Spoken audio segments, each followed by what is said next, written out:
Бұл видеоны көрген боларсыздар. Прокурордың әйелімін дейді. Оны қойып жергілікті күзетшіге боғауыз сөздерді жаудырды. Әлеуметтік желілерде видео бірден таралып кетті. Келіншектің кім екені анықталды. Ақпарат Экспресс-ка сайтында шықты. Оқиға Шымкентте болған. 15 шілде күні күзетші полицейлерге шағым түсірген.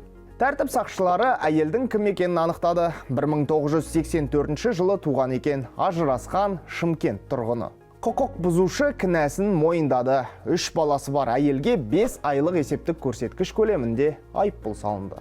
Оқиғаға қатысты Қызылорда облыстық прокуратурасы да жауап берді.